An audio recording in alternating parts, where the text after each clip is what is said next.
Halo Pak Belanis, kembali lagi bersama saya Novali Panji Nugroho selaku host pada acara Pabelan TV di konten Pabelan Dialog kali ini.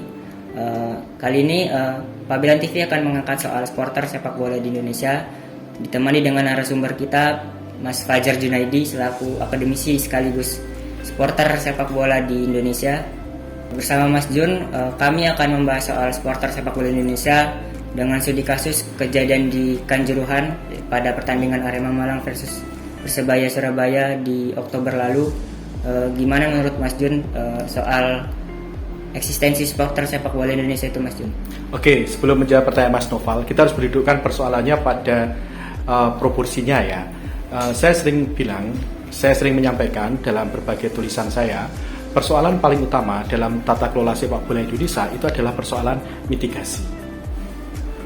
Kalau teman-teman pernah menonton pertandingan sepak bola di stadion, hampir tidak pernah saya itu, terutama di pertandingan sepak bola lokal kita, bahkan selevel Liga 1, peringatan tentang mitigasi. Ya kan, seharusnya acara ketika melibatkan banyak orang, kalau kita merujuk pada undang-undang kebencanaan, itu kita harus selalu menguatkan sisi mitigasi. Tidak ada pengumuman dari MC bagaimana jika terjadi disaster, bencana, baik bencana alam maupun bencana karena manusia. Nah, ini persoalannya. Nah, kalau dipertanyakan eksistensi supporter, di Indonesia supporter itu hanya dijadikan konsumen oleh klub, oleh federasi, oleh pengelola liga.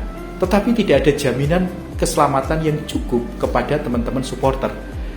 Ya kan? Padahal supporter itu berusaha sekuat tenaga untuk mendukung tim, meluangkan waktu luang mereka, leisure time, bahkan waktu produktif teman-teman supporter ini untuk menonton pertandingan, apalagi di midweek, tengah pekan, ya kan. Namun apa yang didapat oleh teman-teman supporter ini, saya merasa jauh dari apa yang layak. Begitu Mas Noval dan teman-teman.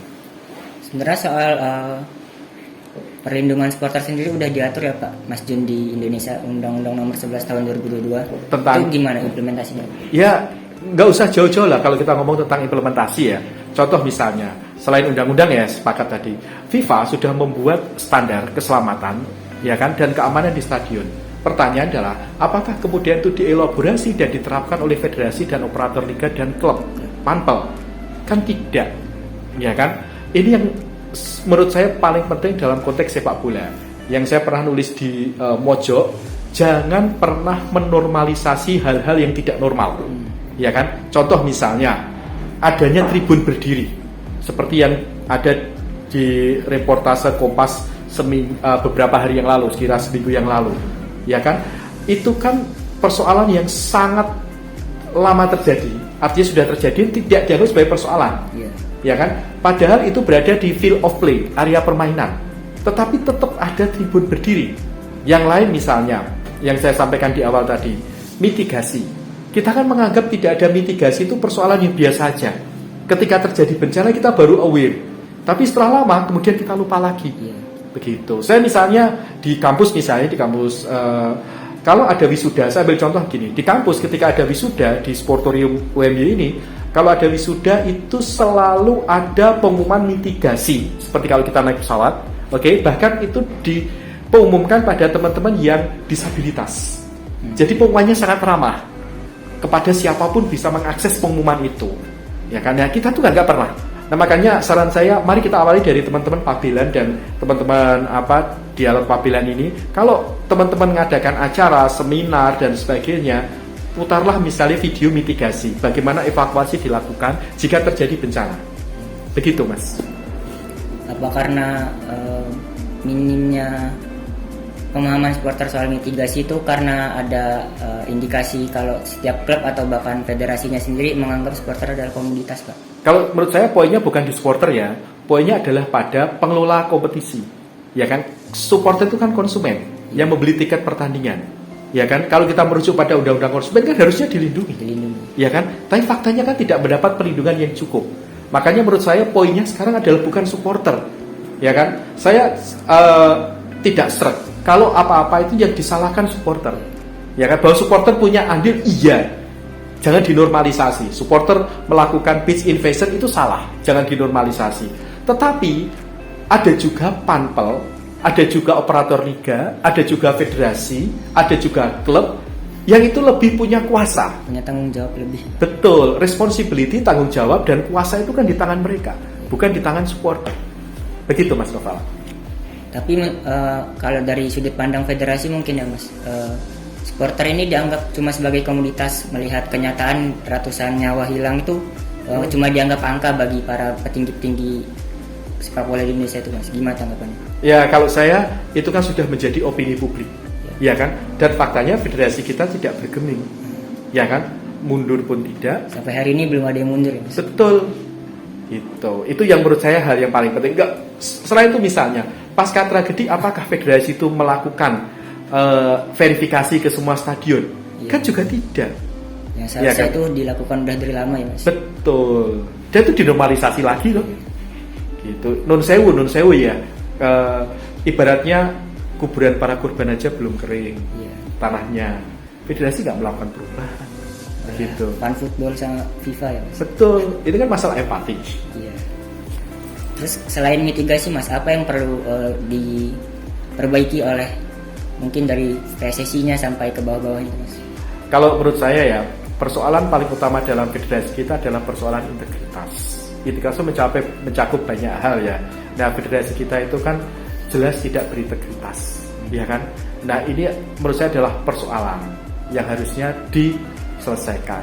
Ya, selama ini ya sudah menjadi rahasia publik bahwasanya menjadi ketua umum PSSI itu akan mendapatkan exposure media yang mungkin loh ya, nomor 2 setelah presiden.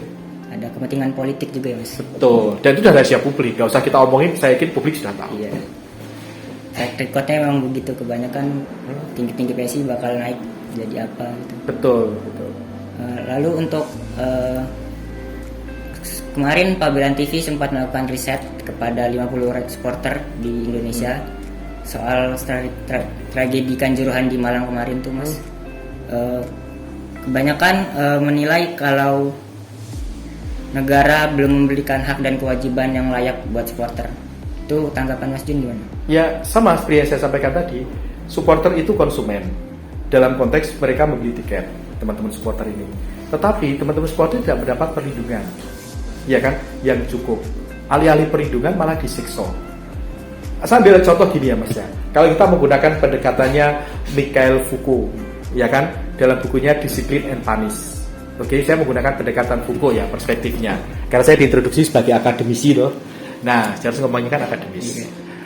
Ketika supporter datang ke stadion, bayangkan supporter datang, masuk ke tribun. Tribunnya itu pagarnya tinggi. Ya kan? Dengan pagar yang tinggi ini, penonton didisiplinkan bahwa kalian itu adalah orang-orang yang liar.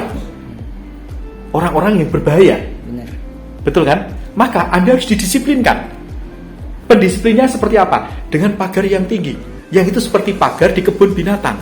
Betul kan? Bahkan bisa jadi lebih tinggi daripada pagar binatang di Gembira Loko maupun di Juruk, Solo. Betul kan? Itu kan proses pendisiplinan. Karena supporter sudah dianggap sebagai orang yang liar, barbar dan sebagainya. Makanya tribunnya dibuat tinggi seperti itu. Bahkan di atasnya kadang lancip-lancip. Iya kan? Sudah gitu kadang di depannya dikasih selokan. Betul? Ya itu kan sama seperti yang di kebun binatang Mas Mbak. Ini kan proses pendisiplinan. Kalau kita bicara Foucault, pendisiplinan itu selalu bekerja dengan cara normalisasi. Sesuatu yang tidak normal itu kemudian dinormalisasi, bahwa pagar seperti ini normal karena penonton kita orang yang barbar. Begitu. Stigmanya sudah salah ya Mas. Betul, gitu. Saya tidak ngomong salah atau benar ya. Saya menggunakan pendekatan Mikhail Foucault untuk menganalisis hal ini. Lalu ini kan bukan kejadian yang pertama dan satu-satunya, dan semoga ini yang terakhir sebenarnya. Yang perlu dibenahi federasi terkait kematian supporter kemarin karena kelalaian beberapa pihak itu gimana Mas? Kalau menurut saya paling penting adalah tata kelola, good governance, itu yang paling penting. Makanya kita mulai dari diri kita lah. Jangan pernah menormalisasi hal-hal yang tidak normal. Selama ini kan itu terjadi dalam sepak bola kita, ya kan? Ya termasuk dari si supporter ya. Ya misalnya pitch invasion itu salah, gitu. Petugas tiket memasukkan penonton tanpa tiket itu juga salah. Membuat kapasitas menjadi berlimpah, gitu. atau tidak mengubah jadwal pertandingan supaya rating TV naik gitu ya Mas? Iya betul, itu bagian dari normalisasi juga. Gitu. Pertandingan malam misalnya, pertandingan malam di Indonesia.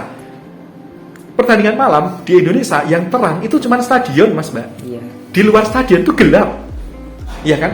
Titik gelap itu kan potensi kriminalnya lebih tinggi. Betul. Apalagi pemahaman mitigasi yang kurang digencarkan oleh panpel Mas.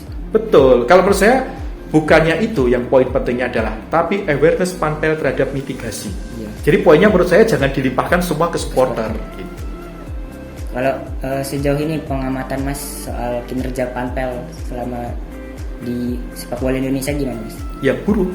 Buruk. Iya kan? Perlindungan terhadap supporter, mitigasi. Iya kan?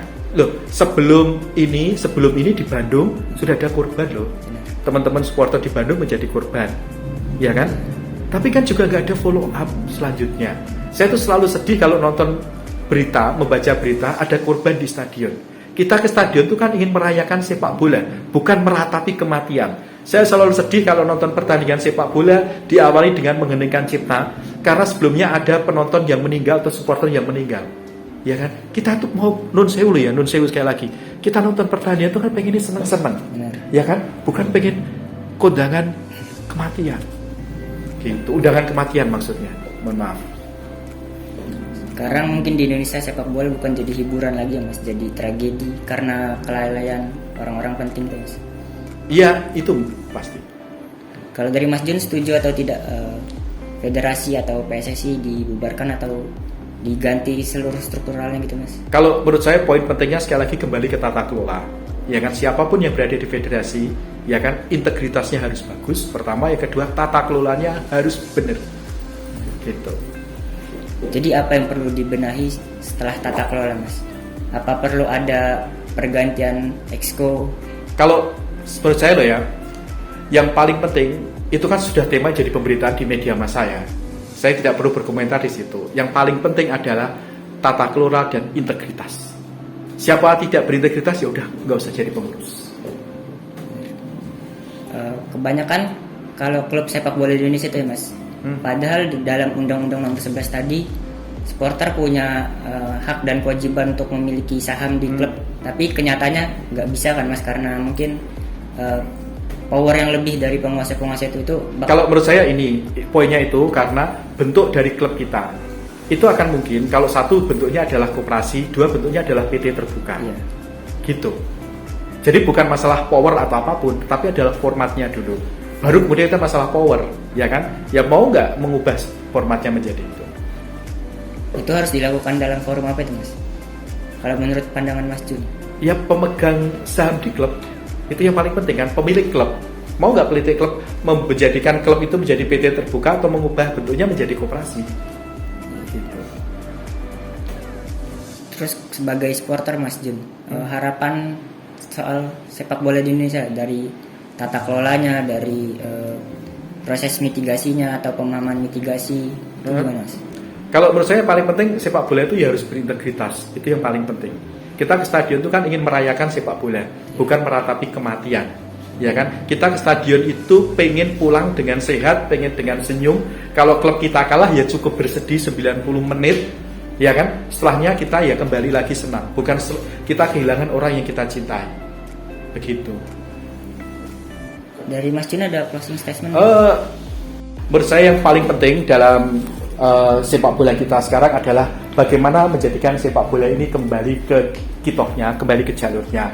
Suratin dan kawan-kawan, Suratin, Abdul Hamid, para pendiri PSSI dulu mendirikan PSSI di kota Yogyakarta itu, dan mereka membangun sepak bola ini sebagai alat untuk membangun kesadaran atas negara bangsa, nation state, sebagai alat perjuangan membangun identitas kebangsaan.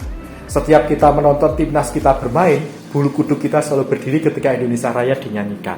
Benar. Ya kan? Kalau mengutip Louis Althusser, kita selalu mengalami interpellation atau pemanggilan ketika menonton timnas. Ya kan? Nah, timnas itu adalah puncak piramida dari pembinaan sepak bola dari level terbawah sampai level yang tertinggi.